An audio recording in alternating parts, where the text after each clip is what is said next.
दोस्तों सोचो, 1947 में $1 मिलता था लगभग ₹3 में।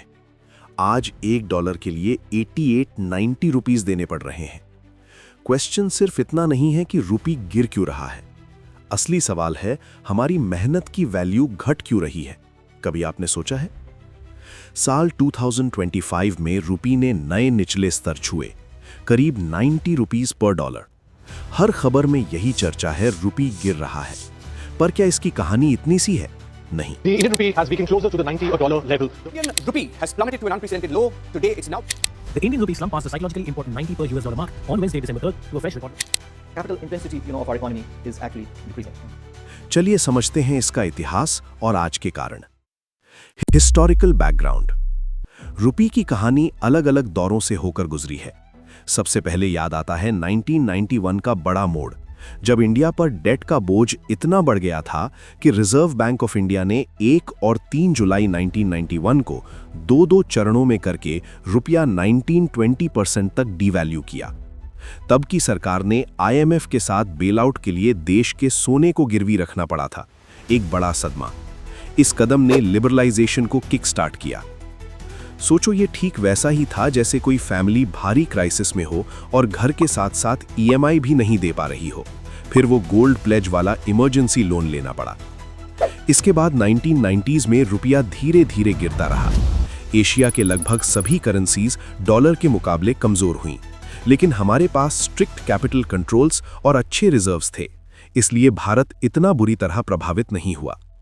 1997-98 के एशियन फाइनेंशियल क्राइसिस में जैसे थाईलैंड, इंडोनेशिया के कंगाल हुए, भारत के रुपये पर भी प्रेशर आया, लेकिन RBI ने पेग और रिजर्व से बचाव किया। नतीजा, थोड़ा मंदी आई, लेकिन आर्थिक ग्रोथ बनी रही। फिर आया 2008 का global financial crisis. Lehman Brothers गिरा, दुनिया भर के मार्केट्स में उथल-पुथल मची। Lehman Brothers, the nation's fourth largest investment bank, is taking drastic steps to try to outrun the nation's worst financial crisis since the Depression. In 2008, Lehman Brothers, the fourth largest investment bank in the world, declared bankruptcy. Brothers is going bankrupt, and financial markets from Asia to Europe are doing their utmost to prevent Monday from turning from dark to black. भारतीय stock market से पैसा बाहर गया और रुपया सीधा फिसला।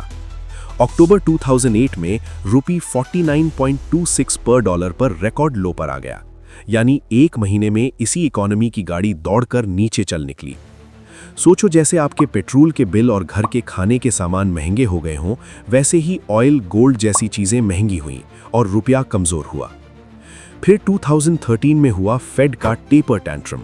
Per 1,000 cubic meters for their Russian gas, which is a $100 discount, and will have to pay up the over $3 billion of debt owed to Russia by the end of this year. It decided, starting next month, to modestly reduce the pace at which it is increasing the size of the Federal Reserve's balance sheet. The committee also clarified its guidance. मतलब US federal reserve ने QE घटाने की घोषणा की।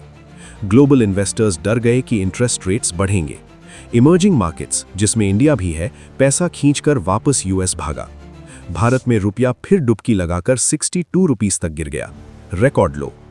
उस समय current account deficit भी, जो रिकॉर्ड हाई 4.8% GDP पर था, वहां तक पहुंच गया, क्योंकि हम बहुत कच्चा तेल, क्रूड और महंगे सामान इंपोर्ट करते हैं। FII लोग ने पैसे निकाले, लगभग $11.6 बिलियन डेट और इक्विटीज से बाहर गए। इससे फर्दर दबाव बढ़ा। मुश्किल दौर था वो, जब रुपी गिरता है तो सबकी जेब में असर होता है।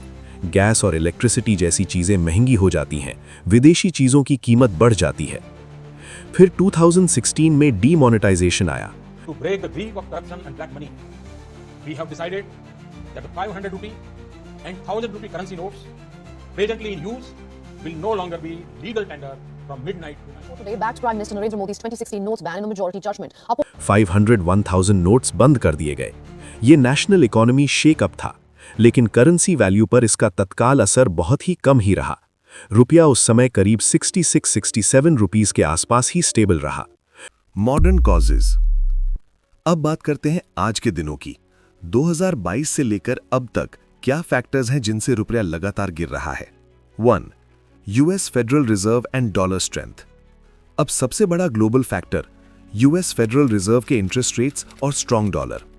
फेड ने 2023-25 में हाई इंटरेस्ट रेट्स रखे ताकि इन्फ्लेशन कंट्रोल हो।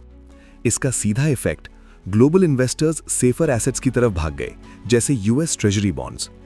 भारतीय स्टॉक से भी पैसा निकला, FPI आउटफ्लोज, क्योंकि उनको हाई रिटर्न्स मिल रहे सेफ US बॉन्ड से। यूएस फेड के हाई रेट से डॉलर मजबूत होता है। जब ग्लोबल इन्वेस्टर्स सेफर एसेट्स यानी सेफ हेवंस की तरफ जाते हैं तो रूबी पर डाउनवर्ड प्रेशर पड़ता है। ये समझिए एक सिंपल एग्जाम्पल। अगर सब लोग एक ही चीज खरीदना चाहते हैं, जैसे सेफ बॉन्ड्स जिसमें रिटर्न्स अच्छे हैं, तो उसकी प्राइस डॉलर बढ़ जाएगी और हमारे रूबी की डिमांड कम होगी। रॉयटर्स नोट करता है कि फेड टाइटनिंग ने डॉलर को अदर्स के मुकाबले मजबूत किया है। ये एक ग्लोबल पैटर्न है, आइसोलेटेड इंडिया का मसला नहीं। 2. Global risk of sentiment and geopolitics. Geopolitical tensions और रिस्क अवर्जन का भी बहुत बड़ा रोल है। Trade Wars, mid east conflicts और अन्य अनसर्टेनिटीज से ग्लोबल मार्केट्स अनईजी रहते हैं। इस वक्त यूएस इंडिया ट्रेड टॉक्स भी अटके हुए हैं। इमेजिन कीजिए आप एक मार्केट में खड़े हैं, सब लोग सेफ एसेट यानी डॉलर लेने की कोशिश कर रहे हैं क्योंकि दुनिया में केओस है। आप अपनी रुपी की डिमांड तैयार कर देंगे, रुपी की कीमत नीचे गिर जाएगी। यही सिनेरियो चल रहा है। इंटरनेशनल कॉन्फ्लिक्ट्स और ट्रेड डिस्प्यूट्स ने सेफ हेवन फ्लोज को बढ़ाया और रुपी पर दबाव बनाया। ब्लूमबर्ग भी बताता है कि 2025 में रुपी की गिरावट के पीछे हायर यूएस टैरिफ्स और फॉरेन इन्वेस्टर्स का एग्जिडस है। यानी जब इंडिया के गुड्स पे ट्रेड बैरियर्स लगे, यूएस ने 50% टैरिफ्स डिसाइड किए और पैसा बाहर से निकाला गया तो रुपी को और नीचा खींचा गया। 3. Trade deficit and oil prices. तीसरा बड़ा फैक्टर है ट्रेड डेफिसिट। इंडिया इंपोर्ट्स बहुत कुछ, crude oil, electronics, capital goods और एक्सपोर्ट से ज्यादा इंपोर्ट की वजह से डॉलर डिमांड हाई, रुपी सप्लाई ज्यादा इंपोर्ट का मतलब हर बार हमें ज्यादा डॉलर्स चाहिए। सोचो कार की टंकी फ्यूल से भरता है पर पेट्रोल की कीमत हाई है। आज का ग्लोबल ऑयल प्राइस $80 to $90 तक पहुंच चुका है। हमारा देश 90% ऑयल इंपोर्ट करता है। ऑयल जैसे एनर्जी के दाम बढ़ते ही हर चीज में महंगाई आएगी, ट्रांसपोर्ट, मैन्युफैक्चरिंग और हमारा ट्रेड गैप बढ़ेगा, रुपी और गिर जाएगी। रॉयटर्स को भी यही डेटा मिला। 2025 के दौरान भारत का ट्रेड डेफिसिट रिकॉर्ड हाई हुआ, जिसकी वजह से सीए डेफिसिट भी वाइडनिंग होता जाएगा। हर एडिशनल डॉलर जो हम ऑयल इंपोर्ट पे खर्च करते हैं, रुपी यूएसडी पेयर को नीचे ढकेलता है। कुछ महीनों में ही इंपोर्ट बिल्स भर गए। हमें इंपोर्ट के लिए महीने भर में $25 बिलियन देने पड़ रहे हैं। HSBC जैसे एनालिस्ट्स कहते हैं कि current account deficit 1.4% of GDP तक जा सकता है, जो एक सिग्नल है फ्यूचर में और प्रेशर का। 4. Foreign institutional outflows, FII, FPI। चौथा मेजर फैक्टर है फॉरेन इन्वेस्टर्स का भाग जाना। जैसे फिर फॉरेन पोर्टफोलियो इन्वेस्टर्स ने 2025 में ऑलमोस्ट $18 बिलियन इंडिया से निकाल दिया, जो रिकॉर्ड है। सोचे अगर मार्केट में बाहर से पैसा नहीं आ रहा तो रुपी की डिमांड कम है, इसीलिए रुपी वीक ही रहेगी जब तक फॉरेन फ्लोज वापस नहीं आते। फाइनेंशियल टाइम्स या इकोनॉमिक टाइम्स भी नोट करता है कि इंडिया की फास्ट ग्रोथ के बावजूद capital flows, trade deficit, inflation gap, इन सब ने रुपी को कमजोर किया हुआ है। Even with good growth, dollar flows are key. India की इकोनॉमी स्ट्रांग है पर पैसा नहीं आ रहा, इसलिए रुपी नीचे है। 5. Domestic monetary policy. अभी हमारी इन्फ्लेशन बहुत कम है, 0.25% एज ऑफ अक्टूबर 2025। आरबीआई ने दिसंबर में रेपो रेट 5.25% तक गिराया, ग्रोथ को सपोर्ट करने के लिए। मतलब इंडिया में लोन सस्ता हुआ है, जिससे कैपिटल आउटवर्ड फ्लोज पर भार पड़ता है। जब आरबीआई रेट कट करता है तो इंडिया के एसेट्स थोड़े कम अट्रैक्टिव हो जाते हैं इंटरनेशनली। ये सार्वजनिक नियम है। इस दौरान फेड अभी भी हाई रेट्स पे रहना चाहता है।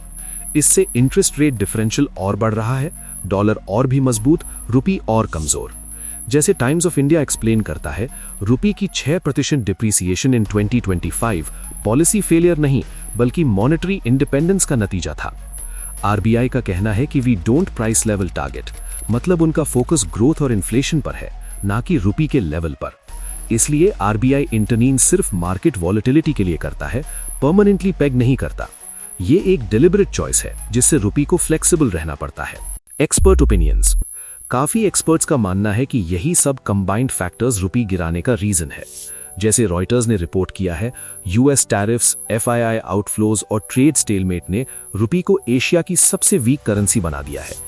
RBI is reportedly comfortable with the rupee level. They aren't defending it since capital flows have dried up for now, as ANZ bank ने बताया है। HDFC की साक्षी गुप्ता भी कहती हैं कि US India trade deal expectations और कैपिटल फ्लोज ही अब डोमिनेंट ड्राइवर हैं, ना कि RBI के ईजिंग।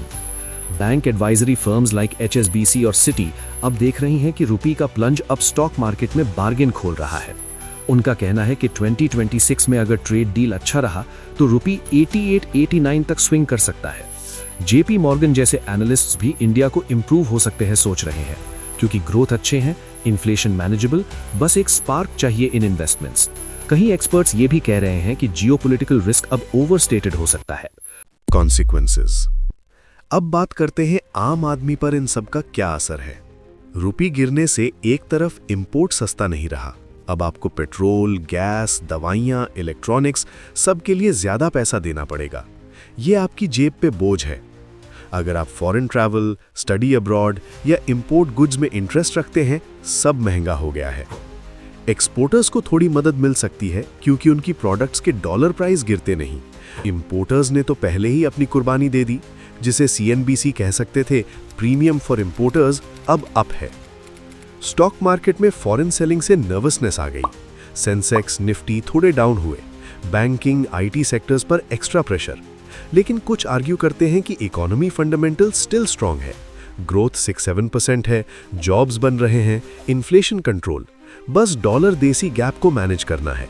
यही वजह है फाइनेंशियल टाइम्स, ब्लूमबर्ग जैसे मेजर मीडिया नोट करते हैं कि अगर एक्सपोर्ट्स, FDI फ्यूचर में इंप्रूव नहीं हुआ, रुपी और नीचे जा सकता है।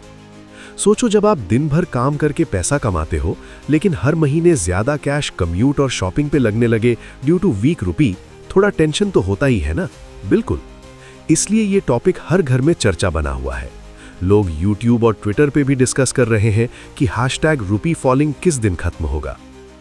कंक्लूजन, आज हमने देखा कि एक ही वजह नहीं है जिससे रुपी गिर रही है। ये एक परफेक्ट स्टॉर्म है। एक तरफ ग्लोबल मैक्रो फोर्सेस जैसे Fed, risk aversion, strong USD, और दूसरी तरफ डोमेस्टिक इश्यूज जैसे trade gap, capital flows, policy stands ने मिलकर रुपी को प्रेशर में रखा। RBI के पास डॉलर रिजर्व्स है और जब भी जरूरत हुई वो मार्केट इंटरवीन करके रुपी की गिरावट को रोक दिया है।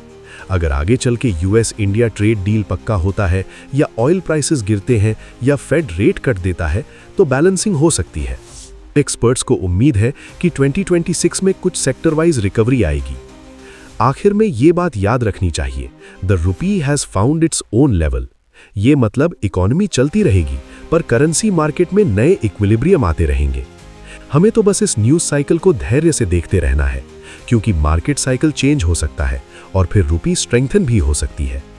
हमारा वीडियो यहीं खत्म होता है। आशा है आपको ये डिटेल्ड एनालिसिस समझ में आया होगा। अगर हाँ तो लाइक और कमेंट करना न भूलें। अपनी राय हमें बताएं कि आप क्या सोचते हैं रुपी के फ्यूचर के बारे में। और हाँ, अगर आपको ये स्टोरी इंटरेस्टिंग लगी हो तो सब्सक्राइब भी कर दीजिए ताकि और ऐसे डिटेल्ड वीडियोस आप तक पहुंचते रहें। मिलते हैं अगले वीडियो में किसी और मजेदार टॉपिक के साथ। तब तक के लिए keep learning and stay curious. धन्यवाद।